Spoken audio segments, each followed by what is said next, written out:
like I'm traveling through the future or something.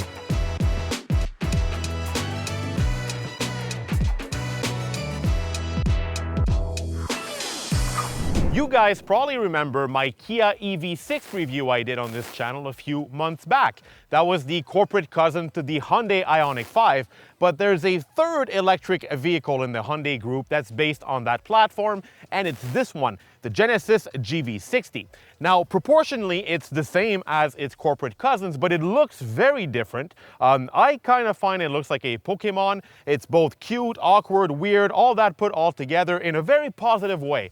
I like the way this vehicle looks. It's got a nice stubby rear end, it's got wide haunches, it's properly sporty, and the format is just right. But before you call it a glorified Hyundai, what you need to know is that this is a Genesis, which means that its goal is to be a premium electric SUV. Does it have what it takes to be qualified as so? Come with me, we'll go for a drive, and we're going to explore all the fine details in the 2022 Genesis GV60 to see if it deserves a spot in the luxury electric SUV space.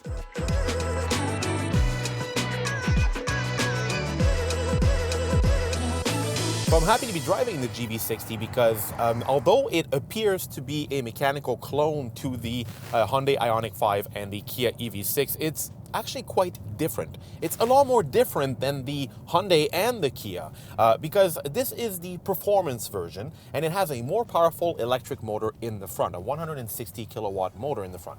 Both engines 160 kilowatt for a combined total output of 429 horsepower and 447 foot-pounds of torque.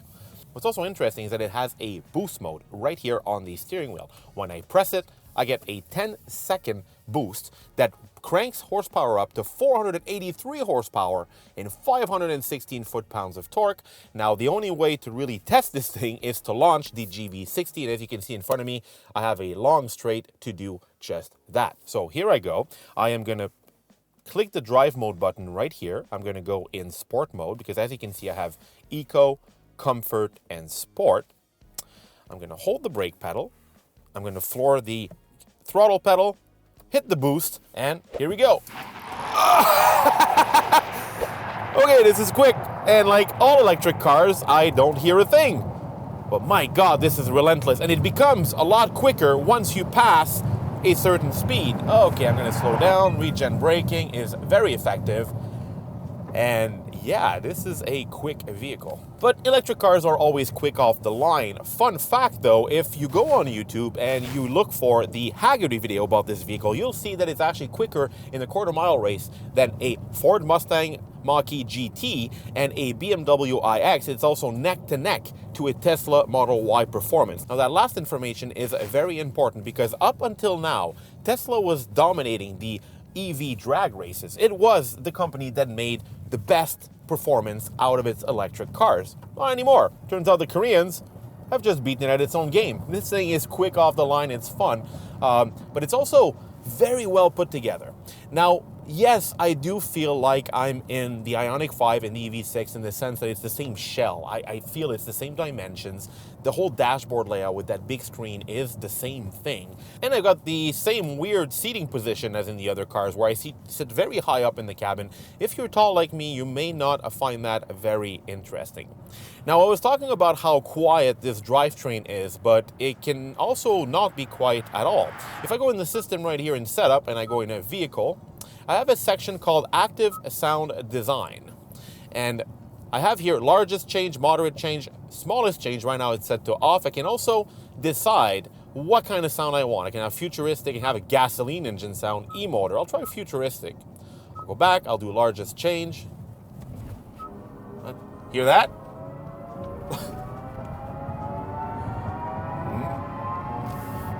I think I'm traveling through the future or something. It's pretty neat. I'm going to turn this down because it can get quite annoying quite fast, and that's unfortunately where the Genesis GV60 is a bit of a letdown. The synthesized engine sounds are fun, but you get bored really quickly. It's not like in, for instance, a Mercedes EQS or EQE, where the sounds actually enhance the driving experience. In this case, it's more of a gimmick. I'll try different sound. I'll go back to getting, how about a gasoline engine? Let's It's a very odd sounding gasoline engine. It sounds like nothing, actually. Is it a 4-cylinder or a V6 or a V8? It's just a hum. Then you have the E-motor, which is supposed to represent the actual sound of the electric motor. That makes a bit more sense. What I'll do, I'll leave it to that, but I'll put it to moderate change. That way it's not going to sound too aggressive. Now, other aspects of this car that I really like are the drive modes, and it's quite impressive how Genesis has really tuned the drive modes accordingly to make them really change the car's behavior. I'm in sport mode right now. The throttle pedal is very, very precise. I feel it's super eager and the vehicle is ready to pounce forward because it is. And the regen braking, while available here in 3 levels with the paddles, allows it to really come to a halt. I can completely stop the vehicle if I want, using only 1 pedal driving when I activate the I-pedal function. You've probably noticed the gauges in sport mode. They're super cool. They look like lightsabers. Look at the needle here. It looks like a lightsaber. You got like a fiery animation in there. It's absolutely brilliant. I love it. And if you go into eco mode, you get different gauges right there. In eco mode, everything tones down. I really feel less resistance in the throttle pedal. The regen braking is less aggressive. Everything is tailored to maximize EV range, or I can put it into comfort, which is the standard setting, standard gauges. Everything is just fine, smooth, and quiet in this setting, but still properly quick. This thing will get you about 400 kilometers of range in ideal conditions, more or less, depending on how you drive the vehicle, depending on outdoor temperature, etc., etc. What's also interesting is how fast it charges. This thing will accept up to 350 kilowatts of charging power. That's the highest charging power rating currently on the market. And again, may I remind you that the $150,000 Mercedes-Benz EQS is only limited to 200 kilowatts. So you're going to pull up next to a very expensive Mercedes sedan at the charging station with this glorified Hyundai, and you're going to charge much faster. Now, I say it's a glorified Hyundai, but it's not. I mean, it really feels like its own product. Okay, sure, it's based on the Hyundai Group's EGMP modular electric architecture. This is a dedicated platform. It was created only for electric vehicles. This means that there are no gasoline-powered cars that are built on that platform. It's super solid, it's well put together, and you feel this solidity as you're driving the vehicle. The GV60 is very quiet. Okay, I have this synthesized engine sound, but if I turn it off, it's butter smooth. It's drama-free. And there are no cabin rattles. I'm not hearing anything. No cheap plastics. Nothing is shaking in the vehicle, unlike a Ford Mustang Mach-E, for instance. Now, Genesis only offers 1 battery capacity in this vehicle. It's a 77.4 kilowatt-hour battery usable. It is the same battery used in the EV6 or the IONIQ 5, but you don't get a smaller capacity battery with this vehicle. If you don't take the performance package, well, the power drops to 355 horsepower. You don't get the boost button neither, like in this one. You want this boost button, and it's properly well laid out right here on the steering wheel. It's like this cool yellowish color, and it just makes you want to press it all the time. This is so cool. And you feel instantly the moment that you press this button that the GV60 is ready to play. Look at the gauges, what happens. Look at this animation right there. That is so cool. I also like how thick the steering wheel feels. It's nice and thick. It feels meaty. I feel like I'm in control of the vehicle. It kind of looks like a mini steering wheel, and the door handles also look like a mini product. This is a bit odd. The Genesis logo with the wings is also copied off the mini logo. But apart from all that, there is a feeling of luxury in this vehicle, and that is the most important aspect of this car. Because it sells for $80,000 in this specification, that's a lot of money, and you know, you tend to wonder, are people shopping for a luxury vehicle willing to pay this amount of money for what is essentially a rebadged Hyundai IONIQ 5? I'm going to tell you that I would want to pay $80,000 for this vehicle because it's built like a BMW. Look at this Alcantara here on the ceiling.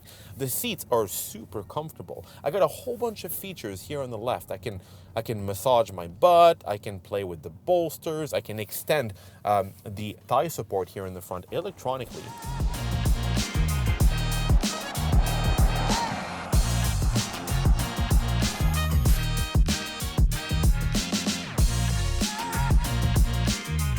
So as I sit here at the charging station, I figured it would be a good time to show you all the features in the Genesis GV60, because yes, this has a lot of gimmicks, a lot of toys, and it's unique features as well that you're not going to find in the IONIQ 5 and the Kia EV6. Let me begin with the key of this vehicle. It's pretty neat. Look at this. It's made out of plastic like all other key fobs, but it looks expensive. It has the nice little Genesis logo on there. It's white like the car. I love it. It's absolutely brilliant. And this is just one detail among many that allow the GV60 to really stand out as a luxury item. You really feel like this thing is expensive, and it helps to justify the $80,000 price tag. So I spoke about the seating position earlier. It's just as awful as in its corporate cousins. I sit very high up. If you're a tall person, as you can see, I'm not very close to the roof, but at least I have a panoramic roof. It doesn't open, but it prevents the cabin from being too claustrophobic, especially if you're a big person like myself. So like the EV6, I have this giant center console right here, a floating console. Unlike the IONIQ 5, it doesn't move about, but this allows me to have a lot of storage space. As you can see, there's a vast flat floor underneath. I have a storage compartment here on the front. There's also a secret compartment. Oh, I love secret compartments. It's located right here underneath the dashboard. You can probably see there's a little thingy sticking out right here. You just press on it and ta-dam! You have access to a pretty deep compartment. You can put whatever you'd like to put in there. Anything you'd like to keep secret. You know what I mean? Close it back up. At the bottom right here, I've got two USB ports. I have a 12-volt adapter. That's always quite handy. And more storage right here in the front. I have a nice vast center console right here. I have a wireless charging right here for my phone. I can just put my phone right here in the tray. Bloop. Put it down there, and it's ready to charge. And I got two cup holders right here. My physical knob for the infotainment system, because this infotainment system works either with touch controls or with a physical knob, so you basically choose how you want to operate it. Up here in the front, I have more physical buttons to manipulate the infotainment system, like home, back, menu. These are quick keys to allow me to access different functions. The tune button, volume button, these are physical buttons, and those are enjoyable. However, the fact that they're not up here is a bit unsettling at first. You're not exactly sure where the volume knob is, but once you get used to it, it's actually quite handy, because as you're driving, you just slide your hand right there, and you can adjust the volume as you wish. Pressing it will mute the audio system as well. So on that front, it's quite handy. I can also replicate these controls right here on the steering wheel. And yes, I also have a mute button here on the steering wheel. Now, the reason why I put the emphasis on this mute button is that sometimes I drive some very expensive luxury German cars that don't even have that. And here I am in a South Korean luxury vehicle, a company that doesn't have a lot of experience in building luxury vehicles that has it. Go figure.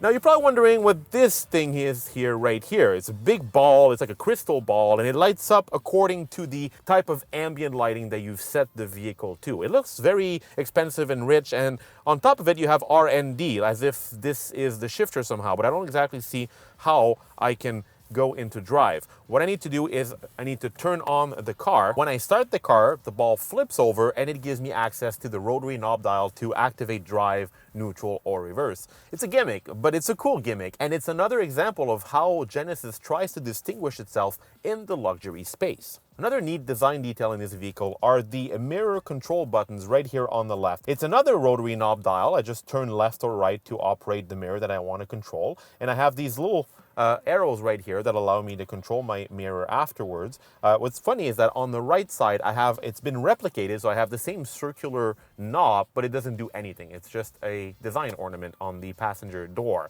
So it's interesting how Genesis incorporated that function directly in the vehicle's door design.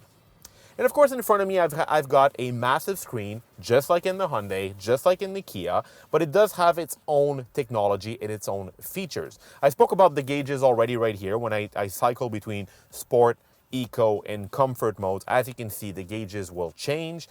In the center of this gauge pod, I have a tiny car. This is to show me the status of the vehicle, for instance, when I'm in autonomous driving.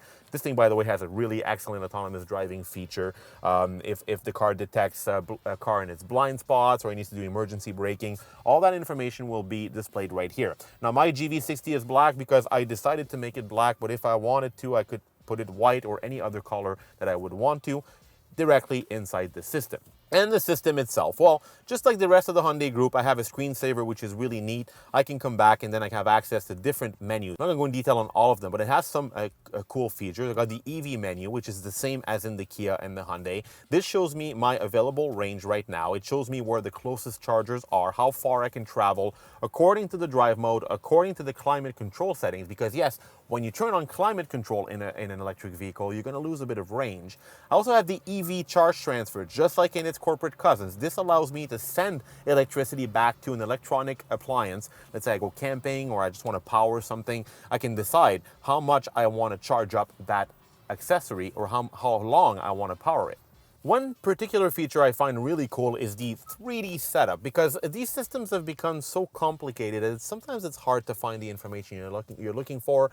So what Genesis does, it gives you the possibility of just going around the vehicle in a three-dimensional menu right here, and to individually adjust your settings the way you like it. So for instance, you have here the rear of the car. You can turn it around like this. You can look at the side, the trunk, and every single, wherever you're looking at the vehicle, you can, for instance, regulate the door lift gate, the lights, driver assistance, or you can see inside. And when you go see inside, it brings you in the car and you have access to the whole infotainment system in the dashboard. The animation is actually quite spectacular. It's very clear, well laid out, and this is where I can adjust individually what I want in the car. Heads-up display, the gauge cluster, the climate control settings, vehicle settings, etc. That's really cool. And of course, there's the traditional ambient lighting customization you can do in the GV60. I have all the colors right here. I really like the colors that are available. I put mine in Sard Brown. I have Garnet Red. I like this one too. Look at this Peridot Green. You can really customize it the way you want. And you can even do custom color. And when you do set custom color, look at this. You can just pretty much do whatever you want. You can really set it up to your liking. Now that is awesome. Again, a lot more customization than what you'll get, for instance, in a Japanese luxury vehicle.